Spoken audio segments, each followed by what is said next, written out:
Did you ever wonder what Paul really meant in Philippians 3:1 when he encouraged us to rejoice in the Lord? Well, let's talk about this. Welcome to Daily Strength.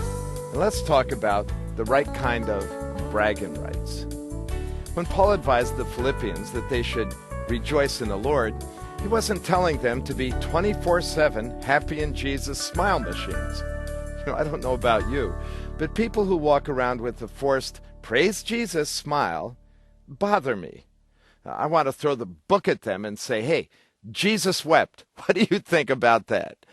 Well, for sure, Jesus provides deep inner peace and courage in the midst of troubling times, but it's just a little discouraging to be around some Christians who put on a happy face, denying the reality of the pain and hurt that life inevitably dishes out. So I'm glad that Paul wasn't asking us to join the forces of these Pollyanna deniers of life as it really is. What he was saying is that we need to stop rejoicing in ourselves and start living to rejoice in the Lord, which is a far more challenging issue given the fact that we instinctively like to rejoice in who we are and what we have done.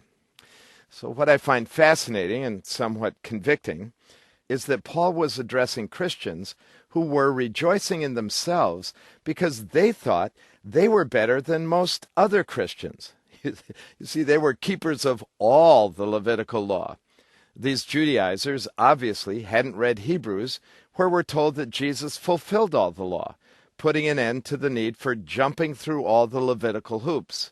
Nevertheless, hey, they were really proud of themselves for their backslapping good lives, which is a really good word for all of us rule keepers who tend to become proud of how spit-polished we are compared to others. But beware, the better you are, the worse you might become.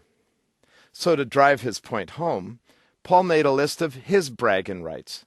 They may not seem all that cool to you, but in his day, they were worthy of lots of applause. In fact, there wasn't a Judaizer who could outclass Paul. Then after listing his accomplishments, he made a surprising statement in chapter 3, verse 8. He said that all this stuff in his life was like dung compared to the surpassing value of knowing Jesus. Paul knew that you can't be taken with yourself and taken with Jesus at the same time. So he chose Jesus as the one to rejoice in, while the list of his bragging rights went up in smoke. Paul knew that the focus of his attention would either be himself or Jesus, and that you can't have it both ways. So he chose Jesus. Hey, let's get started on being a lot more enthused with Jesus than we are with ourselves, okay?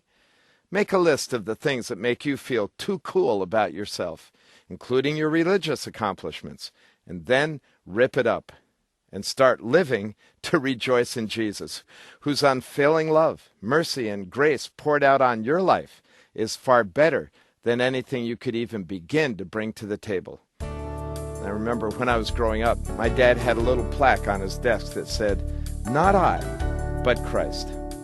I think my dad was onto something.